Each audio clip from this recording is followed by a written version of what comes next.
Her lips curved for him in a text at twilight. It wasn't my name. That's when I knew our vows were smoke.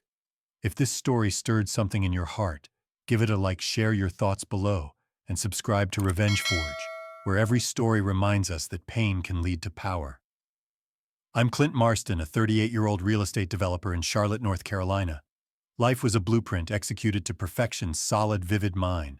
Lindsay. My wife of 7 years was a 30-year-old interior designer with a gaze that could sell a penthouse. We had it all: a sleek loft in uptown rooftop cocktails at dusk, and lazy Sundays with jazz humming through our speakers. My firm managed $30 million in commercial projects, netting me $155,000 a year. Lindsay's designs for luxury condos pulled in $70,000, enough for her to collect silk scarves and plan our Amalfi Coast escape. No kids yet, but we'd sketched a future daughter named Ivy over bourbon. Our circle guys like my buddy Wade and Lindsay's best friend Nora called us Bulletproof. A dream team. I believed the hype. The first fracture was faint, like a hairline crack in glass. Lindsay's client meetings stretched past 10 p.m., her perfume heavier, her laughter sharper. She'd brush it off, trailing a finger down my chest. Just sealing a deal, babe. I trusted her.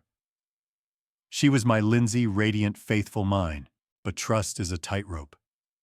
Her late nights stacked up her stories slippery. She'd slip into heels too high for office work, her phone glued to her side. Once I caught her smiling at a text, her eyes glowing in a way I hadn't sparked in months. The brake slammed 3 months ago. I was closing a $6 million retail complex, head pounding from zoning laws, when Lindsay said she had a design consult. I got home at 8 p.m. The loft empty, her Audi gone. Strange. I texted, "You okay?" No answer. At 11 p.m. she glided in, hair loose, lips wine red. Consult ran late, she purred, her voice too smooth. Her blouse carried a cedar scent, not mine. I let it slide, but my gut screamed, "Just work right." The scream grew louder. She wore lingerie. I didn't buy black lace, not my taste. Her purse held a bar receipt, $18 for 2 martinis dated last week. Her phone buzzed at odd hours and she'd silence it, her smile tight. "Just Nora," she'd say. I wanted to believe her, but the air felt wrong, like a deal about to tank. Wade noticed it too. We were at a brewery, neon flickering. "Lindsay's acting cagey," he said, voice low. "Saw her at a lounge, too cozy with some suit. Didn't look like a client." I shrugged, but his words were a splinter. That night I lay awake, her breathing soft beside me, but I felt like an outsider. The truth hit like a wrecking ball on a rainy Tuesday. I was home early, Charlotte streets gleaming with mist. Lindsay was at a site visit. Her tablet sat on the counter, a rare lapse. I wasn't prying, not really, but a notification flashed. From Troy Denmore. Subject tonight. My heart seized. I tapped. "You're my fire, Linz. 9 p.m. the Ritz, wear the lace." The room spun. Lindsay, the Ritz. I scrolled, hands shaking. Emails sultry raw, stretching back months. Troy Denmore, 36, a venture capitalist with a $15 million fund and a wolf's allure. Photos, Lindsay in his penthouse, her lips grazing his jaw. One line gutted me: "Clint's too busy building to see us. We're untouchable. My wife, my life, a fraud." I didn't roar. I didn't break anything. I saved the emails to a USB pulse, hammering, and hid it in my desk. When Lindsay got home at midnight, rain-soaked and radiant, I played dumb. "Good visit?" I asked, voice even. She nodded, avoiding my eyes. "Yeah, sites are tricky." I forced a smile, but inside I was a furnace, rage, lust, control. That night I slept in the guest room, her scent taunting me from our bed. The next week was a descent into fire. I watched her like a hawk.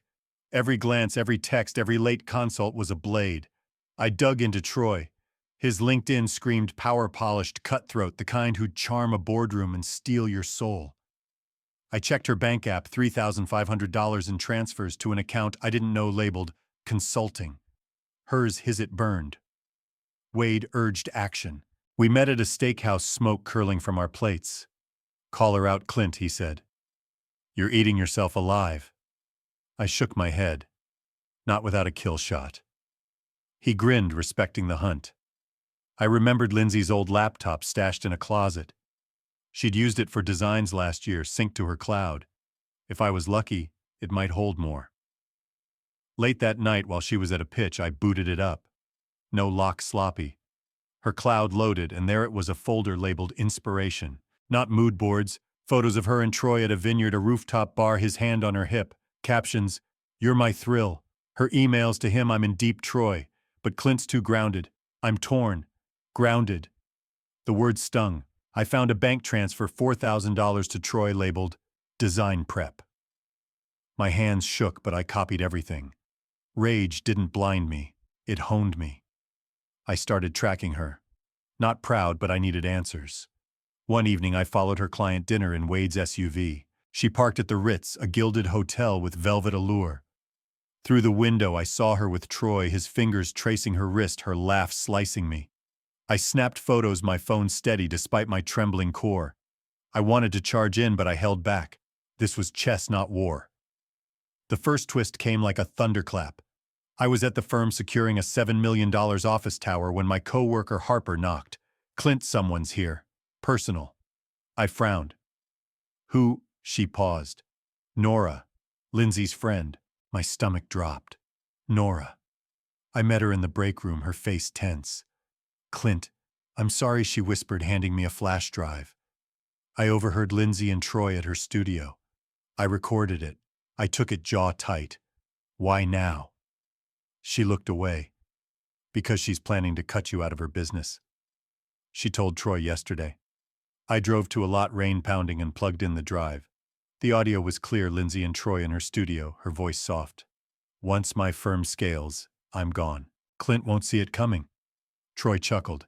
"He's your bankroll, Linz. Keep him sweet. Timestamp 4 days ago." Nora's voiceover. I followed her. "You deserve better." The clip ended with Lindsay's laugh, the one I'd fallen for a decade ago. I sat there numb. My wife wasn't just cheating, she was rewriting our future. Troy wasn't a fling. He was her exit plan. I thought of our vows, her tears, our rooftop nights. Lies. But worse, I still craved her even as she gutted me. I wanted to believe she'd explain, but the evidence was a cage. That night, Lindsay came home at 10 p.m. humming softly. "Hey, babe," she said, dropping her bag. "Long day?" I nodded, voice cold. "Yeah, you." She shrugged, oblivious. "Same old." She kissed my cheek and headed upstairs. I watched her go, the flash drive heavy in my hand. I wasn't ready to confront her, but I was done being the fool. The next morning, I called Wade. "It's worse than we thought," I said. "I need you with me." We met at a bar, rain streaking the windows. I played the audio. His eyes widened. "Jesus, man. What's the play?" I leaned back, staring at the storm outside. "I'm not torching my life, not yet. I need to outmaneuver them." Wade grinned. "That's my guy. Let's hit him where it hurts." I hired a private investigator, a woman named Ivy, recommended by a colleague. Cost me $9,000, but worth every dime. Ivy was ex-FBI, all edge. 10 days, she said. "You'll have it all." I nodded. "Make it quick." While Ivy worked, I played the good husband.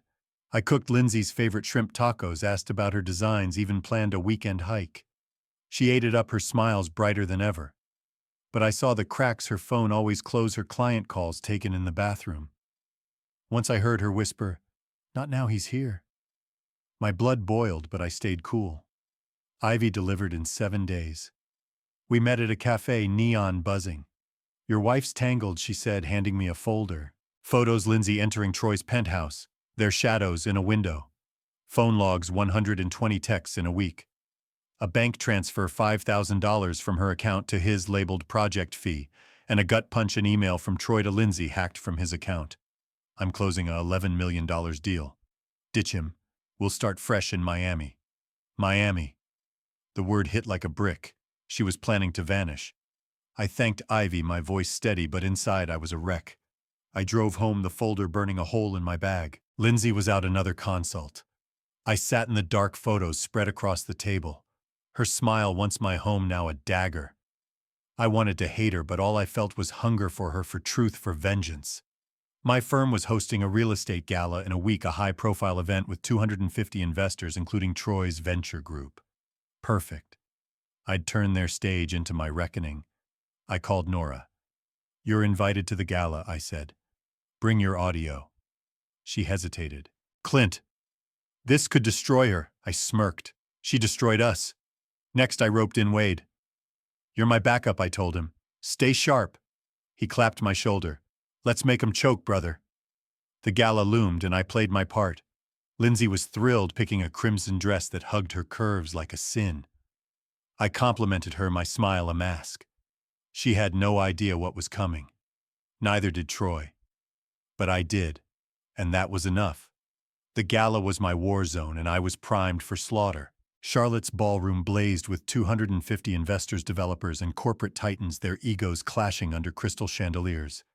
Lindsay moved like a temptress, her crimson dress a pulse of raw heat, her smile disarming a hotel magnate with a flick of her wrist. Troy Denmore stalked the edges, his $15 million. Fund a magnet for greedy suits, his eyes locked on her like a hunter. They hadn't seen me melting into the crowd with Wade by my side. Ivy's folder seared my jacket. Nora's flash drive a live grenade in my pocket. This wasn't a celebration. This was my execution. Wade knocked back his bourbon eyes sharp. You ready to bury him, Clint? I met his gaze, jaw set. They lit the fuse. I'm the blast. He grinned, feeling the steel in me. Nora lingered near a velvet curtain, her face tight, clutching a purse with her audio. Lindsay and Troy in her studio scheming to cut me loose. She'd done her part. Now it was time to rip their masks off. The night played out like a high roller's bluff. Lindsay was the perfect wife, her laughter a velvet trap, her touch calculated on every dealmaker's arm. Troy pitched his fund, his glances at her too bold, too possessive. I sipped whiskey, tracking their dance. My firm's gala was a flex, $30 million in projects deals like the $7 million tower I'd landed. But tonight wasn't about steel and glass. It was about breaking bones. The program fired up. My boss, Graham Holt, took the stage, selling our firm's dominance. Claps echoed. Then he waved me up. Clint Marston, our star developer, has a bold perspective. Lindsay's eyes sparkled with pride, blind to the storm. Troy leaned against a bar, smirking. I stepped to the podium, pulse-steady voice, a honed blade. Thanks, Graham, I said, scanning the suits. We build on trust, on loyalty, on truth. Lindsay's smile twitched a crack in her facade. I plugged the flash drive into the projector. The screen exploded, not with site plans, but with Lindsay and Troy. Emails, texts, photos. Her in his penthouse, his hands on her hips. The killer line, Clint's too busy building to see us. We're untouchable. Gasps tore through the crowd. Lindsay's glass shattered on the floor, her face ghost white. Troy's charm dissolved, his eyes wild. I kept my tone lethal. Some truths are buried. Tonight, we dig. I clicked to Troy's email. Ditch him. We'll start fresh in Miami. The room roared, phones flashing as investors recorded. Lindsay gripped a chair, her eyes begging. Troy bolted for the exit, but Wade had tipped off security. They blocked him. I stepped down, the crowd parting like a wound. Wade grabbed my arm. You gutted him, brother. Let's go. But the fire still burned. Outside, Charlotte's night was electric, the Catawba River glinting under neon. Troy was by his Porsche keys, slipping, cursing. I approached, steps heavy. Running already. He spun, face twisted. You're dead for this, Marston. I smirked, closing the gap. Keep talking. It's all you've got left. He lunged, but Wade pinned him against the car. Chill, Denmore, you're done. Troy yanked free, spitting venom. She never wanted you. You're nothing. I leaned in, voice low. Then why's she still mine? He sped off tires, screaming. Back inside, Lindsay had vanished. Nora found me, her voice shaky. She bolted Clint. I tried to stop her. I nodded, adrenaline cooling to ice. Let her run. She can't escape this. I drove home, the folder and drive on the seat, my mind replaying Lindsay's face, shock, guilt, nothing. Our loft was dark, her Audi gone. I poured whiskey, the burn anchoring me. The gala was my first strike, but this fight was just beginning. The next morning, my phone lit up. A text from Lindsay, I'm at Nora's. Please, let's talk. I ignored it. Instead, I called Ivy. Got more, she laughed. You're a machine, Marston. Check your inbox. I opened my laptop. A new file, audio from Troy's penthouse, snagged by a legal bug. Lindsay's voice raw. This is over, Troy. I'm out. Troy's reply, venomous. Walk away and I'll torch you. I've got your old invoices. One call and your career's ashes. My fist clenched. Invoices. What the hell? I drove to Nora's, the audio looping in my skull. Lindsay opened the door, barefaced, eyes hollow. Clint, I cut her off, hand raised. Sit. Hear this. We sat in Nora's cramped living room, tension choking the air. I played the audio. Lindsay's face collapsed as Troy's threat rang out. What invoices, I demanded. She stared at the floor, voice faint. Early on, I worked for a crooked design firm. Faked budgets, ghost clients. Troy bankrolled it. I got out, but he kept my signatures. Said he'd leak them if I left him. My blood surged. Blackmail. She nodded, tears spilling. I thought I could manage it. Then it grew. I'm sorry, Clint. I paced, rage and pity colliding. Why not tell me? She shook her head. I was ashamed. I didn't want you to see me as dirty. I stopped glaring. You didn't trust me. That cuts deeper than the affair. Nora hovered in the doorway, eyes down, silent. I stormed out, needing space. Lindsay's voice chased me, but I didn't look back.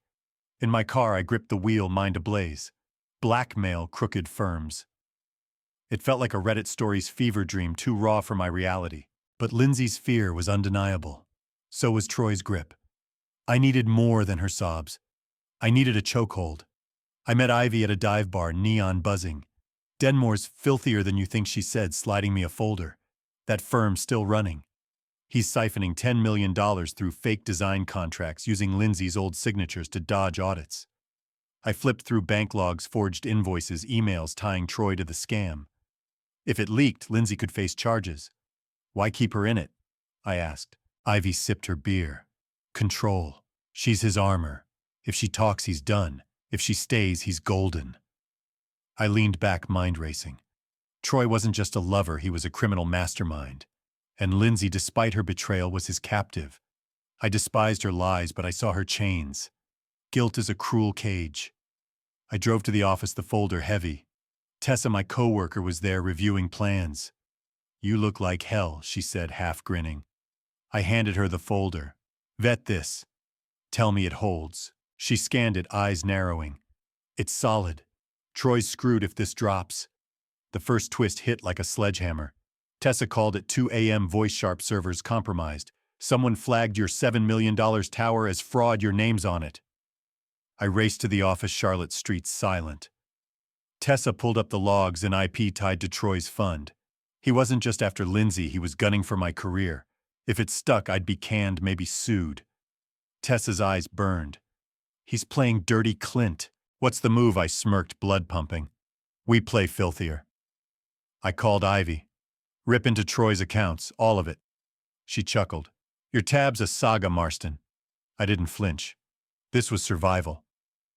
Ivy delivered in 3 days offshore accounts, emails, a burner phone Troy used for deals.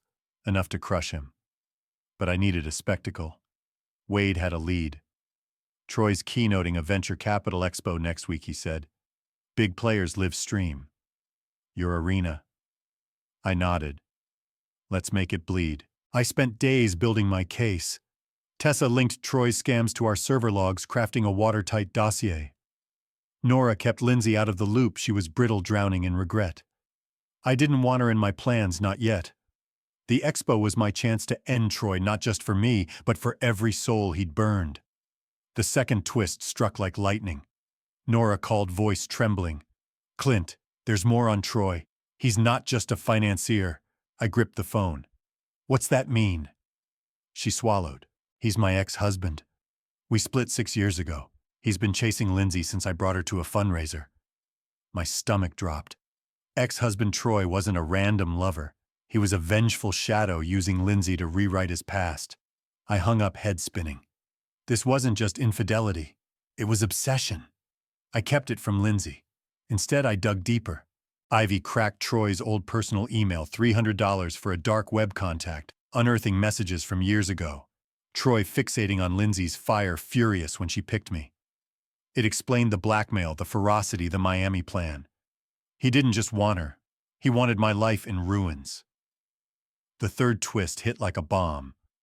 Tessa called at 1 a.m. voice urgent. Clint, the server hack wasn't just Troy. Someone inside helped. I sped to the office, rain lashing my windshield. Tessa showed the logs and internal logograms. Graham, who'd backed my deals, hosted our engagement party. I stared, gutted. Why, Tessa shook her head. He's in Troy's pocket. Took $100,000 to frame you. If you crash, he skates an audit. My reality fractured. Graham wasn't just a traitor, he was the architect. I didn't confront Graham. Too dangerous. Instead, I fortified. Ivy pulled Graham's accounts, tying him to Troy's $10 million scam. Tessa locked down our server, blocking more hacks. By the expo, I had a vault Troy's crimes, Graham's betrayal, Nora's past, Lindsay's blackmail. But I needed one more edge. I met Nora at a riverfront, rain falling hard. No more secrets, I said. What else? She hesitated, then spilled. Lindsay tried to break it off 2 months ago. Troy threatened to leak her contracts to your firm, not just her clients. He wanted you both destroyed. The fourth twist was a dagger. Wade called, voice low. Clint, there's another player. Lindsay's been meeting her lawyer, Paige. My heart pounded. Paige, Lindsay's old college friend, now a corporate attorney, Wade continued. I saw them at a diner. Paige gave her a USB. Looked like evidence. I hung up, rage flaring. Paige wasn't just a friend, she was in the game, arming Lindsay against Troy. I didn't confront Lindsay or Paige. Instead, I dug deeper. Ivy hacked Paige's emails, $200 for another contact, revealing her angle. She'd lost a case to Troy's fund years ago, her firm bankrupted.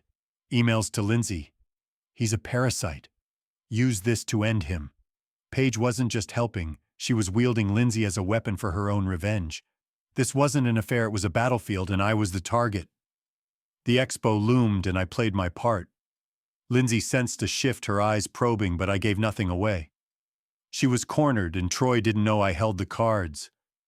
The morning of the expo, I got a voicemail from Lindsay. Clint, I'm scared. Troy's unhinged. Be careful. Her voice broke desperate. I deleted it. Unhinged men slip. I was banking on it. At the Charlotte Convention Center, the hall thrummed, 700 investors' cameras rolling Troy's keynote set to stream live. He stood backstage, adjusting his cufflinks, oblivious to me in the crowd. Wade was beside me, grinning. Time to light the match, brother. I nodded, dossier locked and loaded. Troy thought he was king. He was about to meet the guillotine. The expo stage was my coliseum, and I was armed for annihilation. Charlotte's Convention Center thrummed with 700 investors, venture capitalists, and tech barons, their ambitions crackling under the blaze of live-stream cameras. Troy Denmore commanded the spotlight, his $11 million keynote on redefining wealth gliding like venom, his grin a fortress of untouchable arrogance. His eyes flickered, he sensed the noose tightening. I stood in the crowd, my dossier a loaded cannon, Wade by my side, his smirk a silent battle cry. This wasn't just about Lindsay's affair or Graham's betrayal. It was about every lie, every scheme, every second Troy thought he could bury me. Wade leaned in, voice low. He's sweating, Clint. Drop the hammer. I nodded, pulse a steady drum. Tessa had bribed the AV crew $5,000 for control and stood ready at her laptop in the wings. As Troy rapped his pitch, basking in applause, I stepped forward, voice slicing through the noise. Got a moment for a different angle. Troy's smile cracked, his hand twitching. The organizer, a steely exec named Vivian, hesitated but nodded. Make it quick, Marston. I took the mic, facing the sea of suits, cameras locked on me. Troy shifted, jaw clenched. I'm Clint Marston, a developer from Charlotte, I began. Troy Denmore sells wealth, but let's see his debts. Tessa hit play. The screen erupted, not with venture projections, but with Troy's crimes. Forged design contracts, bank transfers, emails tying him to a $10 million scam. Photos of him with Lindsay, my wife, in our loft, his voice icy from Ivy's bug walk away. And I'll torch you. Gasps ripped through the hall, phones flashing as investors recorded. I kept my tone razor sharp. This man blackmailed my wife, framed me for fraud, and cheated his clients. Wealth, he's a parasite. The room detonated. Troy lunged for the mic, face twisted. This is a setup. He's obsessed. But Tessa played another clip, his email to Lindsay. Ditch him. We'll start fresh in Miami. Investors shouted, cameras zoomed, chaos reigned. Vivian seized the mic. We're done. Security dragged Troy off his protest, swallowed by the roar. I stepped down, heart pounding, Wade clapping my shoulder. You carved him up, man. I didn't smile. The fire still burned. Outside, Charlotte's night was humid, the Catawba River shimmering under city lights. My phone buzzed, a text from Lindsay. I saw the stream. I'm so sorry, please meet me. I ignored it, my mind on Troy's last glare. He wasn't finished, and neither was I. I drove to the office, needing focus. Tessa was there, eyes gleaming. Your viral Clint. Reddit stories is blowing up. I frowned. Good. Let it spread. She handed me a coffee. What's next? I leaned back, the dossier heavy. Graham's turn. The first twist hit like a freight train. At 3 a.m. Ivy called. Marston Troy's not running. He's at a hotel meeting someone. I sat up, whiskey forgotten. Who? Ivy's voice was grim. Your buddy Wade. My blood ran cold. Wade. My rock, my brother in arms. You're wrong, I snapped. Ivy sighed. Check your email. I opened my laptop, hands trembling. Ivy's file showed texts from Wade's burner phone to Troy dated last month. Marston's digging. Keep me out. A photo Wade at a club with Troy weeks ago, passing an envelope. My chest tightened. Wade wasn't just a bystander, he was a snake. I didn't sleep. At dawn I called Wade to a warehouse lot, dust swirling in the heat. He showed up casual, a smirk on his face. Heard you crushed it, he said, sipping coffee. I slid my phone across the texts on screen. Explain. His smirk vanished, eyes darting. Clint, listen. I cut him off, voice ice. You sold me out. For what? He looked away, jaw tight. Troy offered $60,000 to tip him off. I was drowning in alimony, man. I didn't think it'd go this far. I stepped closer, towering. You thought wrong. I walked away, his apologies fading into the hum of the city. Wade was gone from my life. The second twist cut deeper. Nora texted at noon, frantic, check Lindsay's cloud. There's something you need to see. I drove to Nora's, where Lindsay was staying, my gut churning. Lindsay was out and Nora let me in, her face pale. I found this in her backup, she said, opening a hidden folder. Emails from Lindsay to Troy dated a year ago, before the affair went hot.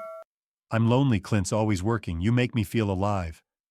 Troy's reply, I'm your spark, Linz. Always. My knees buckled. This wasn't a sudden betrayal. Lindsay had been drifting to him for years, sowing seeds long before Miami. I stared at the screen, betrayal sinking like a blade. Why show me this? I asked Nora. She swallowed. Because she's trying to fix it now. But you deserve the whole truth. I copied the emails, my hands steady despite the storm inside. Lindsay hadn't just cheated, she'd chosen Troy over me piece by piece long before I noticed. I walked out, Nora's apologies fading. I wasn't just fighting Troy and Graham. I was fighting a past I never saw. The third twist landed like a grenade. Tessa called at midnight, voice tense. Clint, someone leaked your dossier to the feds. I froze. Who? She hesitated. Lindsay. She sent it anonymously with a note naming Troy and Graham. I sat mind-reeling. Lindsay. The woman who'd broken me was now breaking them. Tessa pulled up the email forwarded from Ivy's contact. Lindsay's note. I caused this. Let the truth fix it. She'd included her old design contracts exposing her own role to clear my name. I didn't know whether to hate her or admire her. I met Ivy at a bar, rain streaking the windows. Your wife's got guts, she said, sliding me a new file. But Troy's desperate. He's moving $800,000 offshore tonight. I flipped through texts, bank logs, proof of Troy's flight. And Graham. Ivy smirked. He's panicking. Tried to wipe his emails. Too late. I nodded, resolve hardening. The firm's board meeting was in 3 days, a closed session with 20 execs. My endgame. The fourth twist was a knife. Nora called, voice trembling. Clint, there's more. Lindsay's been meeting someone else. I gripped the phone. Who? She paused. Her ex, Ryan. My mind reeled. Ryan, Lindsay's law school boyfriend, the one she'd called ancient history. Nora continued, I saw them at a cafe. Ryan gave her a burner phone. Looked like they're planning something. I hung up, rage boiling. Ryan wasn't just a ghost, he was a new player pulling Lindsay deeper into the game. I didn't confront Lindsay or Ryan. Instead, I dug deeper. Ivy hacked Ryan's emails, $250 for a dark web contact revealing his role. He'd been Troy's silent partner, skimming $600,000 from the same design firm, using Lindsay's contracts as cover. Emails to Lindsay. Help me expose Troy and we're both free. Ryan wasn't saving her, he was saving himself, using her guilt to flip on Troy. The web tightened, and I was caught in it. The fifth twist came like a thunderbolt. Tessa texted at 4 a.m., voice urgent. Clint, I found a hidden account in Lindsay's name. It's tied to Troy's offshore funds. I rushed to the office, the city asleep. Tessa showed me the record's $300,000 in Lindsay's name deposited by Troy last month. But the kicker, Lindsay hadn't touched it. Transaction logs showed she'd flagged it to her bank as suspicious, alerting the feds herself. My heart twisted. Lindsay wasn't just testifying, she was dismantling Troy's empire, risking her own neck. I spent the next 48 hours preparing. The board meeting was my stage. I walked in, dossier in hand, Graham at the head, all smiles. "Clint, good to see you," he said, clueless. The execs settled, expecting budget reports. I stood, voice like iron. "We need to talk about trust." Tessa patched in, remotely lit the screen. Troy's $10 million scam. Graham's $100,000 bribe, Wade's $60,000 deal. Nora's family twist, Lindsay's blackmail. Paige's vendetta. Ryan's double cross. The room froze. Faces paling. Graham stammered, "This is nonsense." I played his email, pin it on Marston. "He's expendable." The board erupted. Graham shouted denials, but the dossier was a guillotine. Security escorted him out, his legacy in ashes. Troy was arrested that night, his hotel raided, his fixer turning state's evidence. Graham faced charges, his career dust. Wade vanished, his debts chasing him. Nora rebuilt our friendship over beers, her honesty a quiet anchor. Paige faded, her revenge complete. Ryan cut a deal with the feds, pinning Troy to save himself. Lindsay's testimony sealed their fates, 2 years for Troy, probation for her. My projects were cleared, my name pristine, a promotion offered. But victory felt hollow. I'd won, but at what cost? I met Lindsay at a coffee shop months later. The city's hum soft under a gray sky. She looked different, calmer, raw. "I'm rebuilding," she said, eyes steady. "I don't expect forgiveness, Clint. But I'm trying to be the woman you deserve." I studied her, searching for the Lindsay I'd loved. "I don't know if I can trust you," I said, voice raw. She nodded, tears brimming. "I'll keep trying. For us." I walked away, her words echoing heavy as rain. Tessa became my ally, her sharp humor a lifeline, though nothing romantic sparked. I threw myself into work, closing a $9 million project that cemented my name.